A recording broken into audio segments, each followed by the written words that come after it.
আসসালামু আলাইকুম। এটেন বাংলা সংবাদের সবাইকে স্বাগত জানাচ্ছি আমি অনামিকা হাসান পুনম। শুরুতে বিআরবি কেবল সংবাদ শিরোনাম। কারো কথায় কান না দিয়ে আত্মবিশ্বাস নিয়ে চলতে শিক্ষার্থীদের প্রতি আহ্বান প্রধানমন্ত্রীর। সারা দেশের শিক্ষার্থীদের উপবৃত্তি ও টিউশন ফি কার্যক্রম উদ্বোধন। ছাগল কাণ্ডে মতিউর তার স্ত্রী ও ছেলের বিদেশ যাত্রার নিষেধাজ্ঞা। দুর্নীতিতে অভিযুক্তদের বিরুদ্ধে নিষেধাজ্ঞার নির্দেশনা পেলে ব্যবস্থা জানালেন আইজিপি।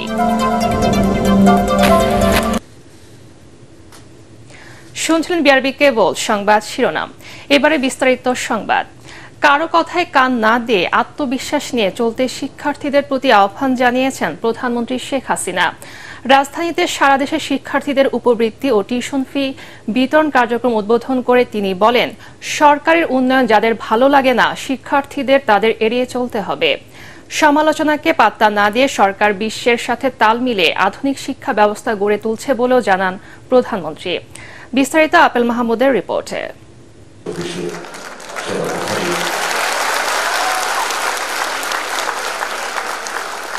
মাধ্যমিক থেকে স্নাতক পর্যন্ত দেশের অসচ্ছল মেধাবী শিক্ষার্থীদের আর্থিক সহায়তা দিয়ে আসছে প্রধানমন্ত্রীর শিক্ষা সহায়তা ট্রাস্ট। এরই ধারাবাহিকতায় এবছর রাজধানীর ওসমানী স্মৃতি মিলনায়তনে মোবাইল ব্যাংকিংয়ের মাধ্যমে সারা দেশে প্রায় ৬৩ লাখ শিক্ষার্থীকে এককালীন উপবৃত্তি ও টিউশন ফি প্রদান কার্যক্রমের উদ্বোধন করেন প্রধানমন্ত্রী শেখ হাসিনা। শিক্ষা খাতে নেয়া সরকারের নানা পদক্ষেপ তুলে ধরে প্রধানমন্ত্রী বলেন, বর্তমানে বিদ্যালয়ের শিক্ষার্থীদের ঝরে পড়ার হার অনেকটা কমে গেছে। তাদের সহযোগিতায় সরকারের শিক্ষা ট্রাস্ট ফান্ডে বিত্তবানদের অবদান রাখার আহ্বান জানান তিনি।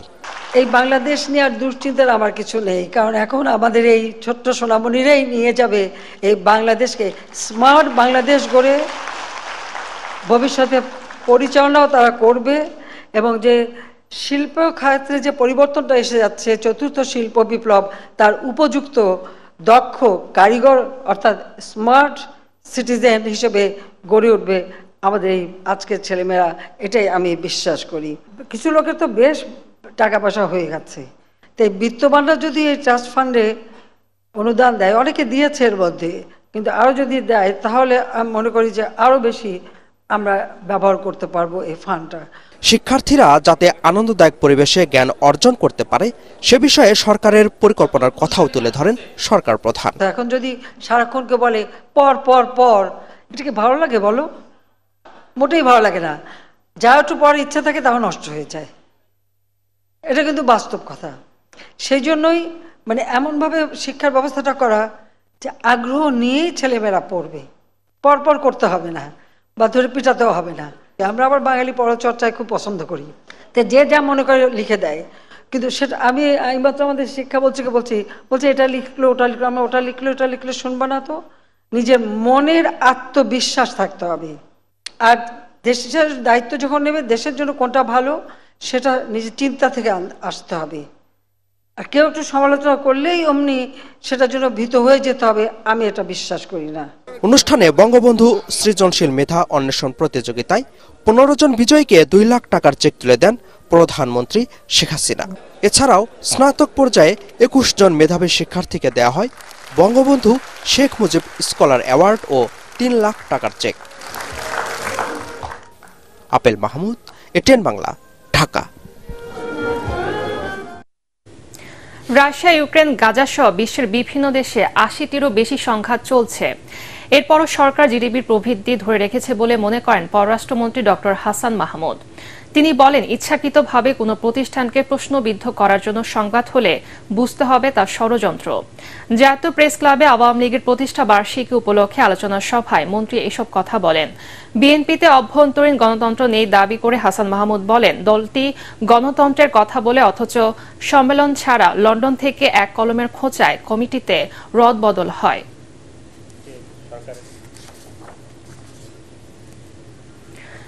দেশকে নেতৃত্ব শূন্য করতে কারাগারে থাকা অবস্থায় সরকারের নির্দেশে খালেদা জিয়ার খাবারে বিষ প্রয়োগ করা হয়েছিল বলে অভিযোগ করেছেন বিএনপির সিনিয়র যুগ্ম মহাসচিব রুহুল কবির রিজভী। সে কারণে বেগম জিয়া ধীরে ধীরে গুরুতর অসুস্থ হয়ে এখন জীবন মৃত্যুর সন্ধিক্ষণে বলে দাবি করেন তিনি। দলের চেয়ারপারসনের রোগ মুক্তি কামনায় নয়াপল্টনে মহিলা দলের দোয়া মাহফিলে রিজভী এসব কথা বলেন।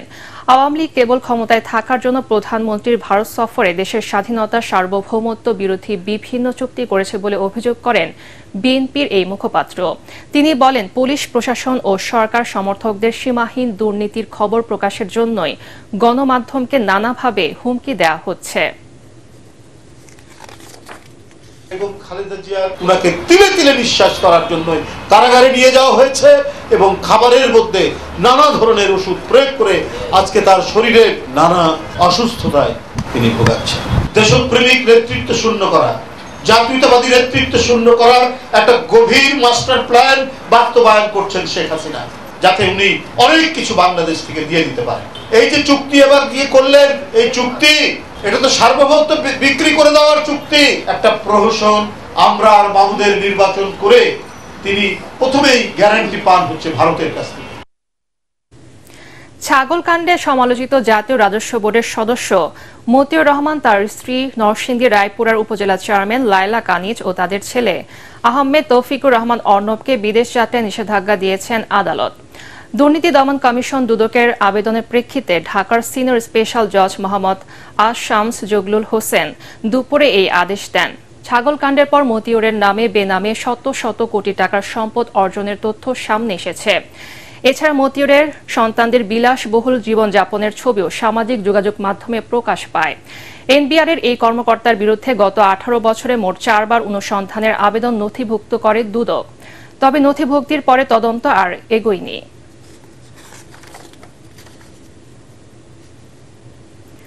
দুর্নীতিতে অভিযুক্ত ব্যক্তিদের বিদেশ যাত্রায় নিষেধাজ্ঞার নির্দেশনা পেলে আইনি ব্যবস্থা নেওয়া হবে বলে জানিয়েছেন পুলিশ মহাপরিদর্শক চৌধুরী আব্দুল্লাহ আল মামুন। রাজধানীর সেগুনবাগিচায় ঢাকা রেঞ্জের 110তম প্রতিষ্ঠা বার্ষিকী র্যালির পর সাংবাদিকদের প্রশ্নের জবাবে তিনি একথা বলেন। আইজিপি বলেন, পুলিশ চাইলে যে কাউকে যে কোনো সময় ধরতে পারে না, আইনি প্রক্রিয়ায় যেতে হয়। ঢাকা রেঞ্জের প্রতিষ্ঠা বার্ষিকী উপলক্ষে শুভেচ্ছা জানিয়ে তিনি বলেন, মহান স্বাধীনতা যুদ্ধে প্রথম বুলেট নিক্ষেপকারী পুলিশ সদস্যরা দেশ সেবায় আরও নিষ্ঠার সাথে দায়িত্ব পালন করবে। এর আগে র্যালিতে অংশ নেন ঢাকা রেঞ্জের পুলিশের সদস্যরা।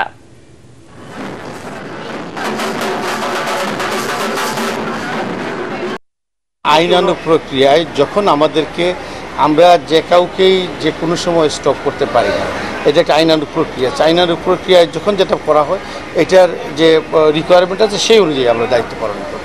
বাংলাদেশ পুলিশ 100 বছরের অধিককাল যাবৎ এই দেশে আমরা সেবা দিয়ে আসছি এবং সফলভাবে আমরা দেশের আইনশৃঙ্খলা পরিস্থিতি নিয়ন্ত্রণে রাখি। সেনা প্রধান হিসেবে দায়িত্ব নেয়ার পর প্রথম কর্মদিবসে ব্যস্ত সময় পার করছেন জেনারেল ওয়াকারুজ্জামান। সকালে ঢাকা সেনানিবাসের শিক্ষা অনির্বাণে মুক্তিযুদ্ধে শাহাদত বরণকারী সশস্ত্র বাহিনীর সদস্যদের স্মৃতির প্রতি শ্রদ্ধা জানান তিনি। এ সময় সেনা সদরের ঊর্ধ্বতন সামরিক কর্মকর্তারা উপস্থিত ছিলেন। পরে সেনাকুঞ্জে সেনাবাহিনীর একটি চৌকস দল তাকে গার্ড অব অনার জানায়। অভিবাদন গ্রহণ ও গার্ড পরিদর্শন করেন নতুন সেনা প্রধান। সেখানে একটি গাছের চারা রোপণ করেন তিনি। এদিকে ধানমন্ডি 32 নম্বরে বঙ্গবন্ধু ভবনে জাতির পিতা বঙ্গবন্ধু শেখ মুজিবুর রহমানের প্রতিকৃতিতে শ্রদ্ধা জানিয়েছেন সেনাপ্রধান জেনারেল ওয়াকারুজ্জামান। এ সময় বঙ্গবন্ধু সহ 75-এর সব শহীদের রুহের মাগফিরাত কামনায় দোয়া করেন। এছাড়া মহান স্বাধীনতা যুদ্ধে আত্ম উৎসর্গকারী বীর শহীদদের স্মৃতির প্রতি শ্রদ্ধা জানান তিনি। সাভার জাতীয় স্মৃতিসৌধে শ্রদ্ধা নিবেদন শেষে কিছুক্ষণ নীরবে দাঁড়িয়ে থাকেন জেনারেল ওয়াকারুজ্জামান।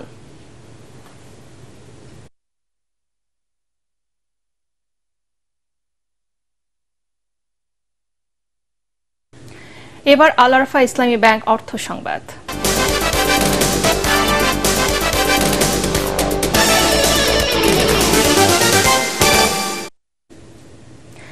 দেশের জুয়েলারি শিল্পের উন্নয়ন ও নতুন নতুন শিল্প কারখানা স্থাপনে বিনিয়োগকারীদের উৎসাহিত করতে আয়োজন করা হয়েছে প্রথম আন্তর্জাতিক জুয়েলারি মেশিনারিজ প্রদর্শনী। প্রদর্শনীর প্রতিপাদ্য গহনায় হোক প্রযুক্তির ছোঁয়া। বাংলাদেশ জুয়েলার্স অ্যাসোসিয়েশন আয়োজিত সংবাদ সম্মেলনে জানানো হয়, রাজধানীর কুড়িলে ইন্টারন্যাশনাল কনভেনশন সিটি বসুন্ধরা হলে আন্তর্জাতিক জুয়েলারি মেশিনারিজ প্রদর্শনী আগামী 4 জুলাই শুরু হয়ে শেষ হবে 6 জুলাই। প্রতিদিন সকাল 11টা থেকে সন্ধ্যা 7টা পর্যন্ত প্রদর্শনী দর্শনার্থীদের জন্য উন্মুক্ত থাকবে। এতে অংশ নেবে বিশ্বের প্রায় 10টি দেশের 30টি প্রতিষ্ঠান। এবারে টি-20 বিশ্বকাপের খবর।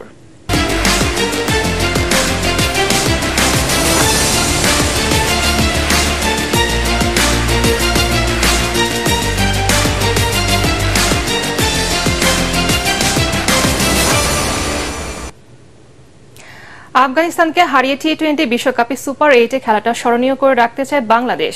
অন্যদিকে আফগানিস্তানের লক্ষ্য জয় নিয়ে সেমিফাইনালে খেলার আশা বাঁচিয়ে রাখা।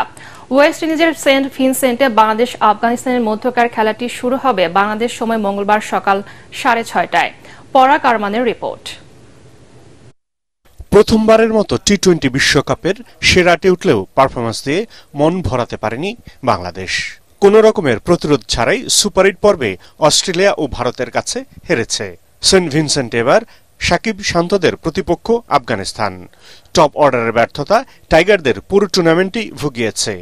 সেমিফাইনালে খেলার চেয়ে আফগানিস্তানকে হারিয়ে টি-20 বিশ্বকাপের শেষটা স্মরণীয় করে রাখার কথা জানান বাংলাদেশের সহকারী কোচ নিক পোথাস। সুপার 8 পর্বে এবারের টুর্নামেন্টের প্রথম 2 ম্যাচে ভালো খেলেনি বাংলাদেশ। আমাদের কাছে তাই শেষ ম্যাচ বেশ গুরুত্বপূর্ণ। আমরা চাই জয় দিয়ে টুর্নামেন্ট ভালোভাবে শেষ করতে।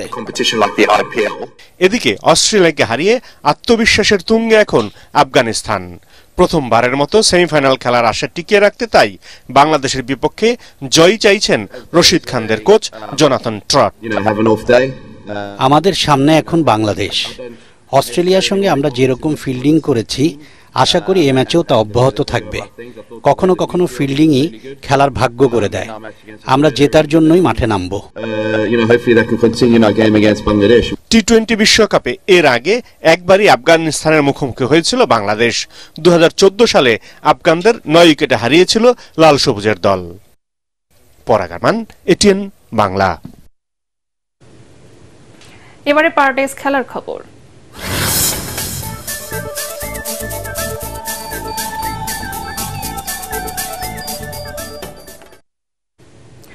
অতিরিক্ত সময়ের গোলে সুইজারল্যান্ডের সাথে ইউরো ফুটবলে 1-1 ড্র করেছে জার্মানি। ফ্রাঙ্কফুর্টে ম্যাচের 12 মিনিটে সুইস রক্ষণকে কাঁপিয়ে দেয় স্বাগতিকরা, কিন্তু অল্পের জন্য গোলের দেখা পাননি কাই হাভার্টস। 5 মিনিটের ব্যবধানে জার্মানি গোল পেলেও তা বাতিল হয় VAR-এ।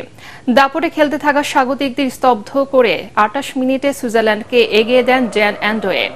এক পর্যায়ে জার্মানদের হার নিশ্চিতই মনে হচ্ছিল, কিন্তু খেলা শেষের ইনজুরি টাইমের 2য় মিনিটে বদলি খেলোয়াড় ফুল গ্রুপ জার্মানদের 1 পয়েন্ট নিশ্চিত করেন। এই ড্রয়ে গ্রুপ এ থেকে 7 পয়েন্ট নিয়ে শেষ 16তে পৌঁছে গেল 4 বারের বিশ্ব চ্যাম্পিয়নরা। 5 পয়েন্ট নিয়ে গ্রুপ রানার্স আপ হিসেবে তাদের সঙ্গী হয়েছে সুইজারল্যান্ড। শেষ করার আগে বিআরবি কেবল সংবাদ শিরোনাম আরেকবার। কারো কথায় কান না দিয়ে আত্মবিশ্বাস নিয়ে চলতে শিক্ষার্থীদের প্রতি আহ্বান প্রধানমন্ত্রীর। মাধ্যমিক থেকে স্নাতক পর্যন্ত উপবৃত্তি ও টিউশন ফি কার্যক্রম উদ্বোধন। ছাগল কাণ্ডে মতিউর, তার স্ত্রী ও ছেলের বিদেশ যাত্রায় নিষেধাজ্ঞা। দুর্নীতিতে অভিযুক্তদের বিরুদ্ধে নিষেধাজ্ঞার নির্দেশনা পেলে ব্যবস্থা জানালেন আইজিপি। পরবর্তী সংবাদ দেখার আমন্ত্রণ জানিয়ে এখনকার মতো শেষ করছি। এটিএন বাংলার সংবাদ ইউটিউবে দেখতে ব্রাউজ করুন youtube/ATN বাংলা নিউজ। ধন্যবাদ সবাইকে।